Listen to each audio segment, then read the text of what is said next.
नमस्ते मिश्रा जी, जय श्री राम। कैसे हैं आप? मैं बहुत अच्छा हूँ। आप कैसे हैं आदर्श जी? मैं ठीक हूं। पंडित जी, बीते दिनों जो सदन के अंदर मोदी जी भाषण नहीं दे पाए लोकसभा के अंदर, उसके बाद हम्म। खबरें आई, खुद वहां पर स्पीकर ने कहा कि मोदी जी पर हमले की प्लानिंग थी, कुछ ऐसा होने वाला था जिसे रोकने के लिए हम्म। मैंने आग्रह किया था। तो हम्म। क्या भारत के अंदर प्रधानमंत्री मोदी के खिलाफ साजिशों का दौर शुरू हो गया है? क्या बताते हैं ग्रह नक्षत्र उस टाइम पे क्या ऐसा था जिसे लेकर मोदी जी पर कुछ खतरा मंडरा रहा था? देखिए, अगर ये कहा जाए तो एक्चुअली इसमें कोई गलत नहीं होगा, क्योंकि जिस प्रकार की परिस्थिति है इस टाइम, मोदी जी की मंगल की महादशा के अंतर्गत बुध की अंतर्दशा चल रही है। और इजी नहीं है इस परिस्थिति को कि मोदी जी के अगेंस्ट कुछ भी किया जाए। ठीक है, ये ध्यान रखिएगा। ये इजी नहीं होगा कि मोदी जी के अगेंस्ट कुछ भी किया जाए और उसमें सफलता प्राप्त किया जाए। लेकिन फिर भी जो परिस्थितियां हैं उस पर लोग ट्राई कर रहे हैं और वो प्रयास किया जाएगा, इसमें कोई दो राय नहीं है। और ये इस प्रकार का संयोग है कि भारतीय राजनीति को कलंकित करने की रीजन, मैं एक बात आपको बता रहा हूं क्यों ऐसा मैं कह रहा हूं। इस टाइम भारत कैसे, भारत की जो जब भारत आजाद हुआ है उसका जो लग्न है वो वृष है, और इस टाइम भारत पर मंगल की महादशा चल रही है। और मंगल की महादशा में मंगल की ही अंतर्दशा 11 फरवरी तक स्पेशली रहने वाली है। ठीक है, अब भारत के दृष्टि से देखा जाए तो मंगल, क्योंकि भारत के कुंडली के लिए 7th हाउस के लॉर्ड हैं और 12th हाउस के लॉर्ड हैं, मंगल इस टाइम जो गोचर कर रहे हैं वो मकर राशि के अंतर्गत सूर्य के साथ गोचर कर रहे हैं। तो क्योंकि मंगल 10th हाउस के अंतर्गत गोचर कर रहे हैं, 10th हाउस सत्ता का हाउस होता है, 10th हाउस कुर्सी का हाउस होता है, और वहां सूर्य के साथ होने के कारण जो अदर पार्टीज हैं, विपक्षी पार्टीज हैं, वो फ्रस्ट्रेशन के अंदर आकर के वो, क्योंकि कोई भी हथकंडा काम नहीं करे, उस प्रकार की परिस्थिति से फ्रस्ट्रेट होकर के उनके उनके ऊपर कलंक लगाने का, उनके ऊपर जानलेवा हमला करने का, उनको परेशान करने का, नीचा दिखाने का, क्रिटिसाइज करने का, और भारतीय संसद की गरिमा को खराब करने के लिए ये बिल्कुल पॉसिबल था कि उन पर जानलेवा हमला किया जाना था। इस बात को बिल्कुल सही किया ओम बिरला जी, मैं आज धन्यवाद करता हूं उनका। देखिए, क्योंकि मैं एस्ट्रोलॉजर हूं और मैं किसी पॉलिटिकल उस पर नहीं हूं, मैं एक पॉलिटिकल होकर के एस्ट्रोलॉजी क्या कहती है मैं उस पर बात कर रहा हूं। लेकिन क्योंकि कोई देश का प्रधानमंत्री है तो वो हम सभी के लिए प्रधानमंत्री है और उसकी सुरक्षा हम सभी के लिए बहुत इंपॉर्टेंट है। सो क्योंकि मंगल चल रहे हैं दशा के अंतर्गत, और इस टाइम स्पेशली 10th हाउस जो कि नेता का हाउस और गोचर भी नेता के साथ कर रहे हैं, तो ऐसी परिस्थिति के अंतर्गत जानलेवा हमला किया जाना, कोई इसमें दो राय नहीं है कि इस प्रकार की पॉसिबिलिटी निश्चित रूप से थी। ठीक है, कि वहां उनके साथ ऐसा किया जाता। एक और बहुत बहुत डेंजरस चीज होने जा रही है, शायद ये हम सबको ध्यान रखना होगा। 23 फरवरी को मंगल जाएंगे राहु के साथ, 23 तारीख को मंगल चले जाएंगे राहु के साथ, और मंगल भारत की कुंडली में दशा में चल रहे हैं। कारण बस मोदी जी की भी कुंडली में मंगल दशा के अंतर्गत चल रहे हैं। मोदी जी की कुंडली में मंगल लग्न में ही जाकर के विद्यमान भी हैं, और मंगल जब राहु के साथ जाएंगे, राहु धुआं के कारक प्लैनेट हैं, राहु जो है वो विध्वंसक बारूद के कारक प्लैनेट हैं, राहु विस्फोट के कारक प्लैनेट है, और क्योंकि मंगल अग्नि के कारक प्लैनेट है तो यहां पर राहु षड्यंत्र के कारक प्लैनेट है। तो 23 फरवरी से जो स्पेशली दिन रहने वाले हैं, करीब 48 दिन अगर आगे की मैं बात कर लेता हूं, और उसमें भी 11 मार्च से 4 दिन पहले और 4-5 दिन बाद के जो दिन होंगे, करीब 11 मार्च के जो आसपास के 10 दिन रहने वाले हैं, वो बहुत डेंजरस होंगे। इस बात को ध्यान रखिएगा। उस समय पर भारत के अंदर, खैर विश्व में सभी जगह इसके चांस जरूर हैं, विश्व में विस्फोट इत्यादि का निश्चित रूप से योग है। विश्व के अंतर्गत प्लेन दुर्घटना इत्यादि का इस समय पर निश्चित रूप से योग है। विश्व के अंदर भूकंप और प्राकृतिक घटना, ये मैं बड़ा क्लियर बता रहा हूं, 11 मार्च से 5 दिन पहले, 4 दिन पहले, और 11 मार्च के 4-5 दिन बाद तक, जब मंगल और राहु एक प्रॉपर युति करेंगे, तो ये समय बहुत डेंजरस टाइम होगा। लेकिन इस समय पर विशेष रूप से, क्योंकि भारत की जो दशा चल रही है वो मंगल की चल रही है, राहु के अंतर होने के कारण भारत के अंदर विशेष उपद्रव करने का प्रयास, हिंसा फैलाने का प्रयास, ट्रेन और बसें जलाने का प्रयास, तोड़फोड़ करने का प्रयास, इस प्रकार की परिस्थिति निश्चित रूप से होने वाली है। मैं इस बात के लिए क्यों मैं इस पर बात कर रहा हूं, बिकॉज ऐसा भगवान की कृपा रही है कि बहुत सारे जो पॉलिटिकल लोग रहे हैं वो मेरे प्रेडिक्शन पर काफी ध्यान देते रहे हैं। इसलिए मैं ये, क्योंकि आज मौका है और आपके चैनल को बहुत लोग देखते हैं, पॉलिटिकल लोग भी आपके चैनल को बहुत देखते हैं, तो मैं इसलिए बात कहना चाहता हूं कि इसके लिए अवेयर रहने की जरूरत है, भारतीय सुरक्षा का ध्यान रखने की जरूरत है। दोबारा 2000 दिल्ली में जो हिंसा हुई थी, आई थिंक, मुझे अभी प्रॉपर याद नहीं है, ट्रंप के आने के बाद जो अगले दिन जो स्टार्ट किया जाने के बाद जो अगले दिन स्टार्ट किया गया था, आई थिंक 2019 की वो घटना है जब दिल्ली में बहुत इस प्रकार की हिंसा किसी भारत में किसी प्रदेश में फैलाने का प्रयास किया जाएगा, इस प्रकार का योग है। विश्व में तो ये होगा ही होगा, लेकिन भारत में भी इस प्रकार की कंडीशन क्रिएट करने का प्रयास किया जाएगा।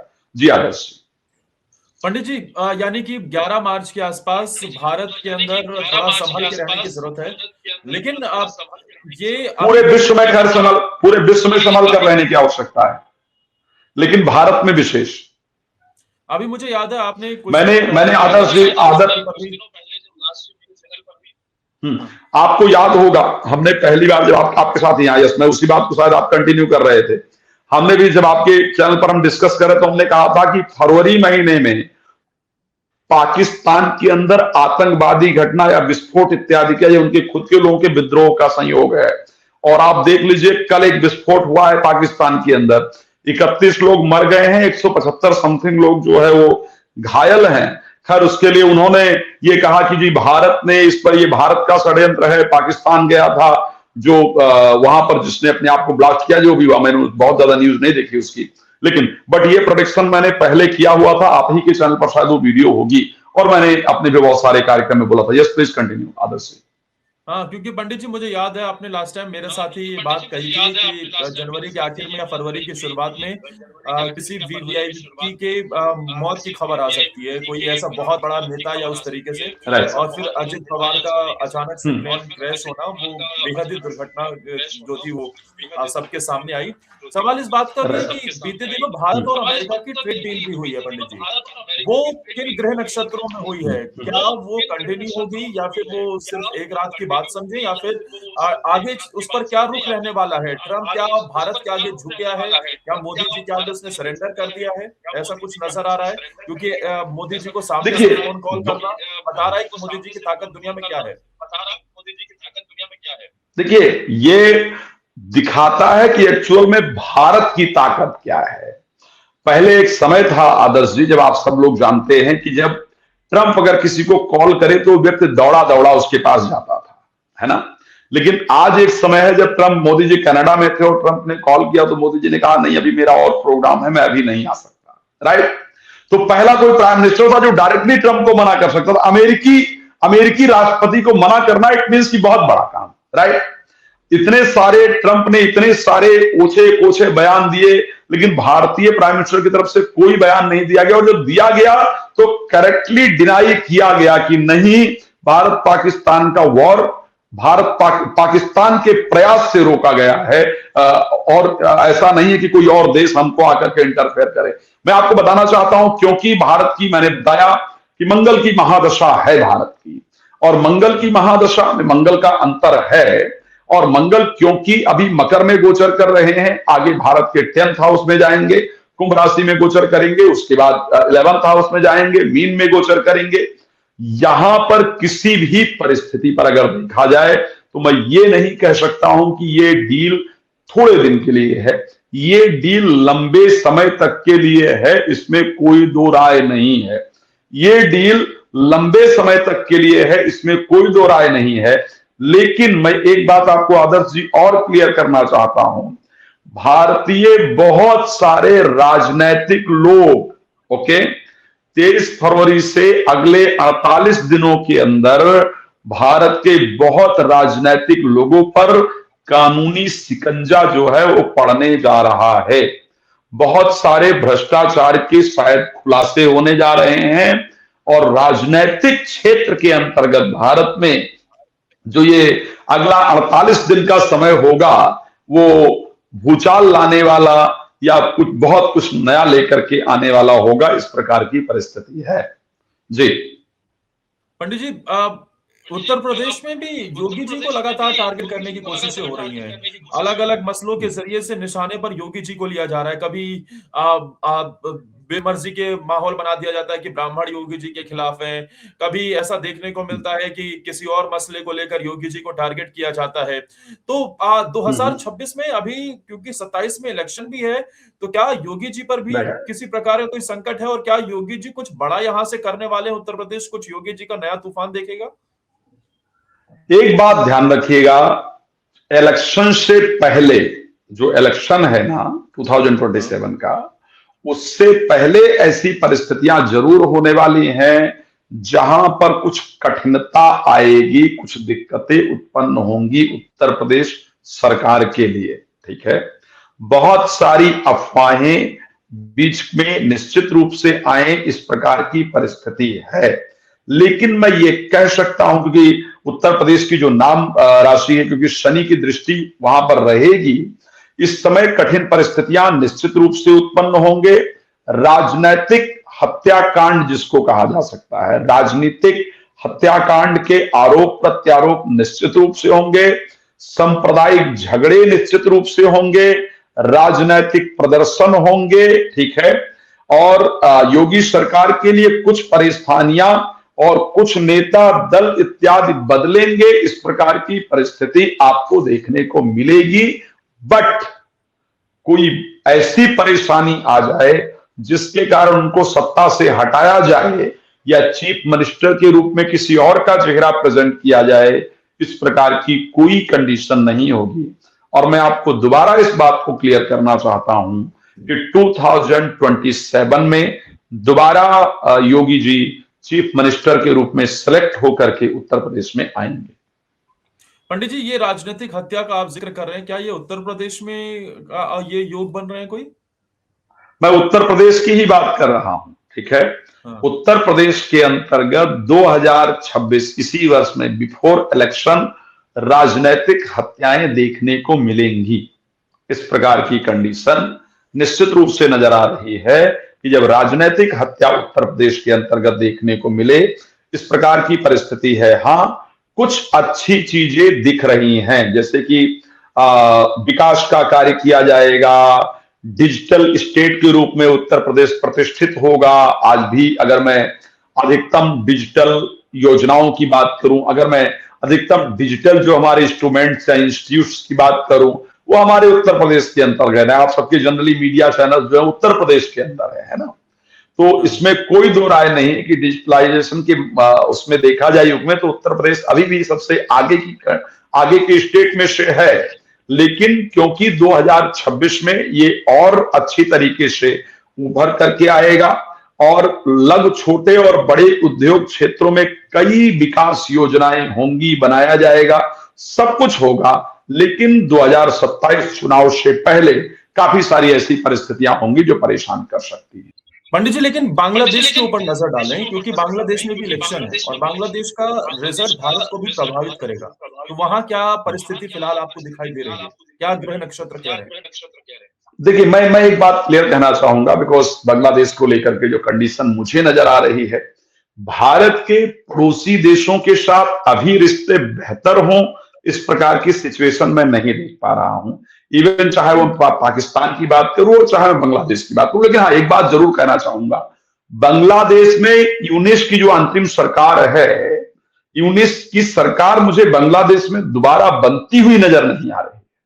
मैं यूनिस को दोबारा अपने पद पर स्थापित होते हुए नहीं देख पा रहा हूं। हाँ, ये निश्चित रूप से इसकी पॉसिबिलिटी है कि भारत समर्थित सरकार ना बने, वो पॉसिबिलिटी हो सकती है। लेकिन यूनिस सरकार बांग्लादेश के अंतर्गत बने, इसके चांसेस बहुत कम हैं। बांग्लादेश के अंतर्गत आने वाले समय में काफी विद्रोही परिस्थितियों को मैं देख पा रहा हूं, जिसके कारण बांग्लादेश बहुत अशांत रहने वाला है।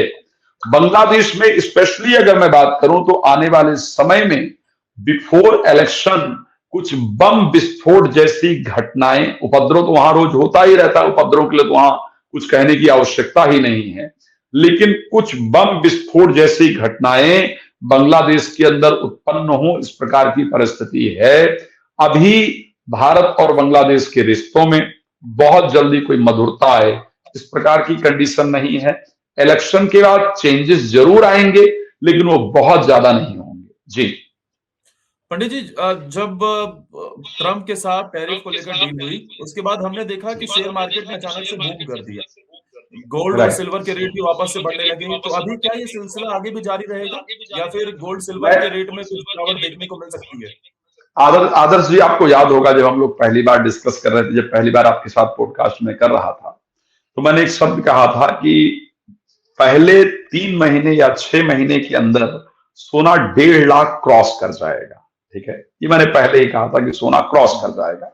और आपको याद होगा शायद उस पॉडकास्ट में मैंने कहा था, मेरी और कुछ वीडियोस वायरल हुई हैं इसी विषय को लेकर के, मैंने कहा था कि चांदी पर इन्वेस्ट करना सबसे फायदेमंद। गोल्ड राइज करेगा, इसमें कोई दो राय नहीं है, आगे बढ़ेगा, इसमें कोई दो राय नहीं है, लेकिन चांदी पर इन्वेस्ट करना सबसे फायदेमंद होगा। ठीक है, आज आप उस परिस्थिति को देख रहे हैं, गोल्ड ऑलरेडी 1.5 लाख क्रॉस कर चुका है। इवन एक दिन 1,90,000 में गोल्ड था। ओके, तो मतलब जहां मैं बता करके आया हूं उससे बहुत ऊपर जा चुका है, वो क्रॉस कर चुका है। चांदी आज आप जानते हैं दुगना से ऊपर, करीब 4 में चांदी चली गई, भी मुझे आजकल का रेट तो नहीं पता है, लेकिन इस प्रकार चांदी और गोल्ड ने अपने आप को, तो अभी गोल्ड नीचे आए इसकी परिस्थिति नहीं दिखती है, ध्यान रखिएगा, गोल्ड नीचे आए इस बात की कहीं भी परिस्थिति नहीं दिखती है। जून के बाद गोल्ड और स्पीड से ऊपर जाएगा, ध्यान रखिएगा। और स्पेशली आज जो परिस्थिति हम लोग गोल्ड को लेकर के देख रहे हैं, जब बृहस्पति अक्टूबर में प्रवेश करेंगे सिंह राशि के अंदर, 10 अक्टूबर को आई थिंक प्रवेश कर रहे हैं सिंह राशि में, वहां तक पहुंचते पहुंचते जो गोल्ड का रेट है वो 2.10, 2.15, 2.20 के आसपास चला जाएगा, इसको ध्यान रखिएगा। तो गोल्ड नीचे आए इसके चांस बहुत कम दिखते हैं, गोल्ड अभी ऊपर जाता हुआ नजर आ रहा है बस। और शेयर मार्केट? शेयर मार्केट अब आगे बढ़ेगा। शेयर मार्केट का आगे बढ़ने भी, राहु कुंभ राशि में गोचर कर रहे हैं और कुंभ राशि कालपुरुष के 11th हाउस की राशि है यहां पर। लेकिन हाँ, ये थोड़ा सा यहां पर बहुत फ्लक्चुएशन होने वाला है कि मंगल जब गोचर करेंगे राहु के साथ जाकर के, और ये 23 फरवरी को, 23 फरवरी के बाद क्या होने वाला है ना, कि क्योंकि अलग अलग कंट्रीज में, आपको याद होगा मैंने मेरी जो पिछली वीडियो रही उसमें प्रेडिक्शन किया, हम सबने बात किया था कि फरवरी महीने में 2 कंट्रियां आपस में लड़ाई की तरफ जाएंगी, और ईरान और अमेरिका की परिस्थिति अभी हम लोग देख रहे हैं, राइट। मैंने कुछ अटैक की बात की थी, वो भी हम सब लोग देख रहे हैं। क्योंकि इसके कारण जो ये 48 दिन का समय होगा, इसमें शेयर मार्केट के अंदर बहुत फ्लक्चुएशन देखने को हम सबको मिलने वाला है। गोल्ड रेट यहां बढ़ेंगे, लेकिन फ्लक्चुएशन जो शेयर मार्केट में है, शेयर मार्केट में व्यक्ति को बहुत ध्यान रखना चाहिए। इस टाइम जब भी कोई इन्वेस्ट करे तो शेयर मार्केट को लेकर के बहुत ध्यान रखने की आवश्यकता रहेगी। और अधिकतम शेयर, जो लोग शेयर्स में पैसा लगाते हैं, मेडिकल इंडस्ट्री के ऊपर पैसा लगाना बहुत फायदेमंद होगा। अदर जो है उस पर पैसा लगाना थोड़ा सावधानी रखने वाला होगा। बट शेयर मार्केट, अगर मैं ओवरऑल बात करूं तो 2026 में ऊपर जाने वाला है, गिरने की कंडीशन बहुत कम है। पंडित जी, ईरान पर एक बार फिर से खतरा दिखाई दे रहा है। बातचीत में बहुत ज्यादा अमेरिका के साथ बातचीत चल रही है, लेकिन बहुत ज्यादा कुछ पॉजिटिव नजर नहीं आ रहा है। क्या CIA या फिर अमेरिका के साथ ईरान में कुछ बड़ा होने के कुछ संकेत दिख रहे हैं आने कुछ महीनों में? देखिए, क्योंकि मैं उसी विषय पर अपने आ रहा हूं। मंगल 23 तारीख को चेंज करेंगे, लेकिन 23 को मंगल चेंज करके भी थोड़े दिन के लिए अस्त होंगे, शायद मार्च में 2-4 तारीख ऐसा है जब मंगल उदय हो जाएंगे। और जहां मंगल उदय हुए और जहां मंगल और राहु का कॉम्बिनेशन बना, ठीक है, तो एक षड्यंत्र है, एक आग है, एक धुआं है, ठीक है। एक बारूद है, दूसरा आग है, तो हम क्या सोचें वर्ल्ड को लेकर के? क्या वर्ल्ड में आपको लगता है कि बारूद नहीं फैलेगा, बारूद में आग नहीं लगेगा? ये पॉसिबल ही नहीं है। बारूद में आग लगेगा ही लगेगा, और उस आग से धुआं निकलेगा ही निकलेगा। और उसके कारण, क्योंकि काल पुरुष की पहली राशि के स्वामी हैं मंगल, बल के स्वामी हैं मंगल, लोग अपने ताकत का गलत इस्तेमाल करेंगे ही करेंगे, और उससे विश्व पर एक नकारात्मक इंपैक्ट जाएगा। आप मेरे कहने का मतलब एक्चुअल में समझ चुके होंगे कि बातचीत के जरिए कोई बहुत बड़ा हल निकले, इसकी पॉसिबिलिटी मुश्किल दिखती है। यानी खामेनेई का तख्ता पलट नजर आ रहा है वहां पे। तख्ता पलट या फिर मृत्यु। हाँ, ठीक है। और पश्चिम बंगाल में क्या ममता बनर्जी का सत्ता परिवर्तन दिखाई दे रहा है? देखिए, पश्चिम बंगाल में मैंने पहले भी अपने पॉडकास्ट में जब बात किया है तो आपको ये विषय मैं बता चुका हूं कि पश्चिम बंगाल में भाजपा का जो प्रभाव है वो बढ़ता हुआ नजर आ रहा है। पश्चिम बंगाल के अंदर भाजपा का जो प्रभाव है वो बढ़ता हुआ नजर आ रहा है। आने वाले समय में भी तो बहुत कुछ होने वाला है। अप्रैल में जो है वो भारत के अंदर ही सत्ता परिवर्तन का योग किसी स्टेट में दिख रहा है, यानी वहां का लीडर चेंज किया जाए, वहां का मुख्यमंत्री इत्यादि चेंज किया जाए, कुछ इस प्रकार की परिस्थिति हो, ऐसा नजर आ रहा है। ठीक है। और उसके साथ बंगाल में भाजपा का निश्चित रूप से प्रभाव बढ़ेगा। मई में और एक चीज के लिए तैयार रहिएगा, मई में भारत के मंत्रिमंडल में फेरबदल होने वाला है, तो उसको लेकर के भी हम सबको तैयार रहना होगा। यस, यानी कि मोदी जी की कैबिनेट मई के महीने में बदलने वाली है, ऐसे मई संकेत के पूरी तरीके महीने, से नजर। यस, एस्ट्रोलॉजिकली ऐसा बन रहा है। और सहयोगी पार्टियां जो हैं, कुछ सहयोगी पार्टियों का विरोध खुल करके सामने आता हुआ भी दिख रहा है। ठीक है। तो बहुत सारी हलचल राजनीतिक दिख रही है भारतवर्ष में।